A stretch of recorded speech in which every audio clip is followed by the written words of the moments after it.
Bonjour à tous et bienvenue dans la tanière du vilain geek. Aujourd'hui, on va s'intéresser aux sacrifices les plus déchirants de l'univers Marvel. Ces moments où nos héros, et parfois même nos vilains préférés, ont tout risqué pour sauver le monde ou ceux qu'ils chérissent. Des choix difficiles qui ont marqué le MCU à jamais. Mais comme vous allez le voir, tous ces grands sacrifices, du moins pour l'instant, semblent avoir été pour rien. Nos héros ont joué le tout pour le tout. Mais en fin de compte, le prix de leur sacrifice, c'est d'avoir tout perdu sans rien en retour. Mais avant de commencer, une petite faveur. Si ce genre de contenu vous plaît, n'hésitez pas à vous abonner et à liker la vidéo. C'est grâce à vous qu'on peut continuer à explorer les recoins les plus méconnus de l'univers Marvel. Alors, sans plus tarder, sortez tous vos petits mouchoirs, c'est parti!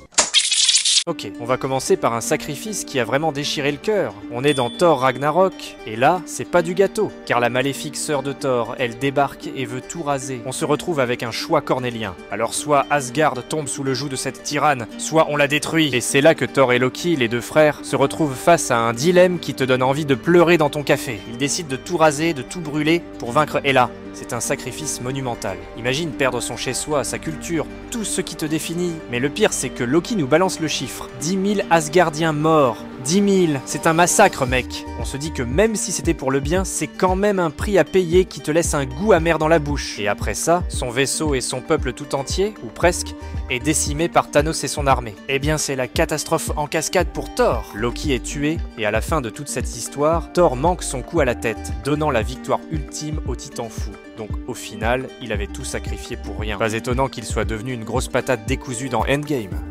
Alors passons à notre deuxième grand sacrifice. Doctor Strange, il se retrouve face à un dilemme de fou. 14 millions de possibilités et une seule où les Avengers gagnent. Donc pas le choix, il faut laisser Thanos gagner. Pas de discussion. Et là, bam, il file la pierre du temps à Thanos, c'est-à-dire qu'il sacrifie des milliards de vies, y compris la sienne. Imaginez le truc. Et en plus, il faut que tout se passe pile poil comme prévu, avec un rat qui sort du quantique et tout. Mais le plus dingue, c'est qu'il sacrifie aussi son rôle de sorcier suprême. Il laisse la place à Wong. C'est quand même la preuve qu'il est un vrai mec bien. Il refuse de jouer avec les pouvoirs sombres, contrairement à son double dans un autre univers. Franchement, c'est un sacrifice qui te donne envie de pleurer, surtout quand tu penses à toutes les vies qui ont disparu. Mais au moins, on sait qu'il a tout donné pour sauver le monde, et c'est ça qui compte. Même si le pauvre docteur, en dernière instance, le mec a tout perdu. Non seulement son titre de sorcier suprême, mais aussi la meuf de sa vie. Pire encore, avec la galère de fou qui mijote la fin ultime du multivers, le sacrifice pour arrêter Thanos, c'est du pipi de chat. Donc au final, il a tout sacrifié pour rien. Ensuite, on est dans le drame émotionnel total.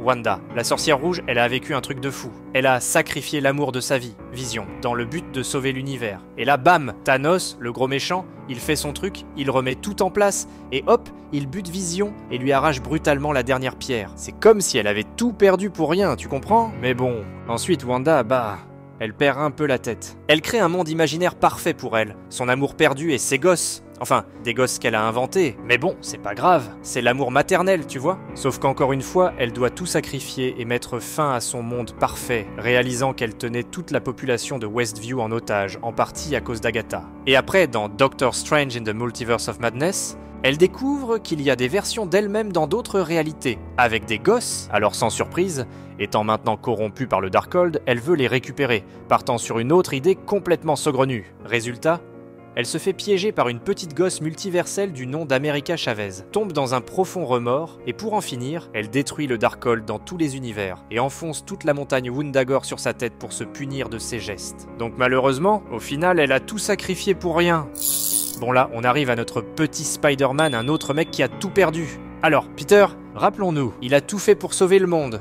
Il a même combattu des méchants venus d'autres dimensions. C'est du lourd. Mais le pire, c'est que lors du combat, il a perdu l'être le plus cher dans sa vie. Sa tante May. Mais bon, au final, c'est aussi un peu parce qu'il a fait le con, en demandant à Doctor Strange de faire un petit tour de magie pour que tout le monde oublie qu'il est Spider-Man, sauf les gens qu'il aime. Après avoir bousillé le sortilège du sorcier, chose qui a foutu un gros bordel multiversel, il finit par comprendre qu'il n'a pas le choix. La seule façon de sauver le monde, c'est qu'il se fasse oublier par tout le monde.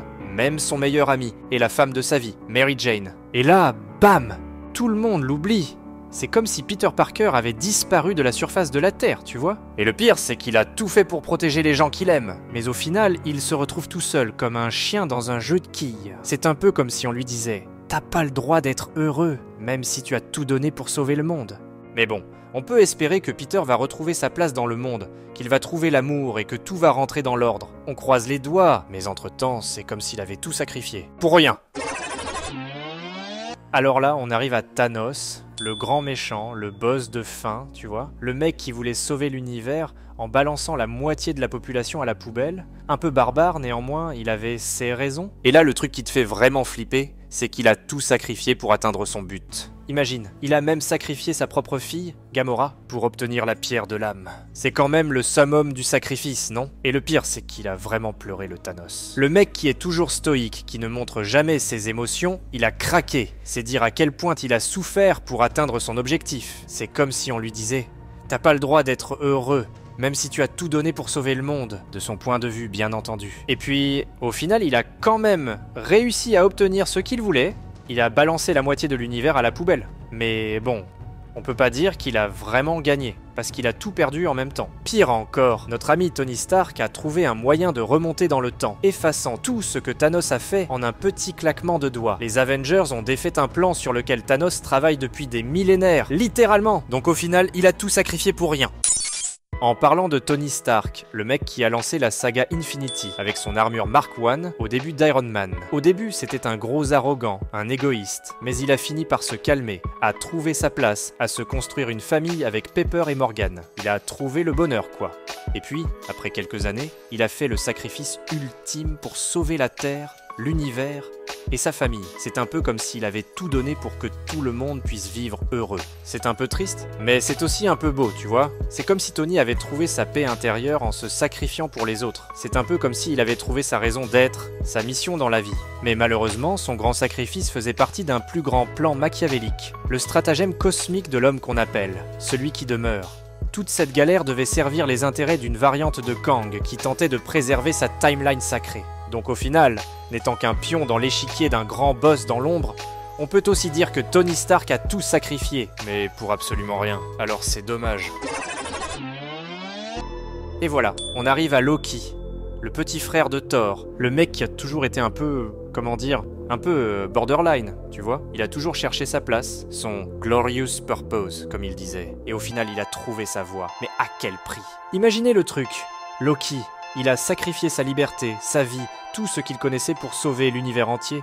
C'est pas rien, ça non? Il a accepté de porter la responsabilité énorme d'être le point d'ancrage pour tout le multivers. C'est complètement fou. C'est un peu comme s'il était devenu un dieu, mais un dieu qui est coincé dans un fauteuil, à regarder le monde passer, en restant là les bras croisés. Le pire, c'est qu'il a tout fait pour ça. Il a traversé des épreuves, il a rencontré des gens, il a appris à aimer, à se faire des amis, et au final il se retrouve tout seul, à observer le monde sans pouvoir y participer. C'est un peu comme si on lui disait « T'as gagné, mais tu as tout perdu ».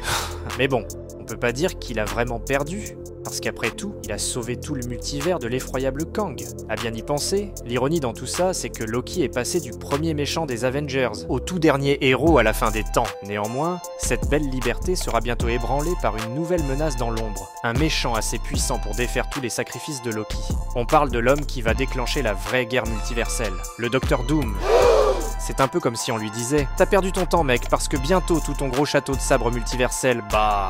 il va bientôt s'effondrer. » Donc malheureusement, au final, Loki a lui aussi tout sacrifié, mais pour rien.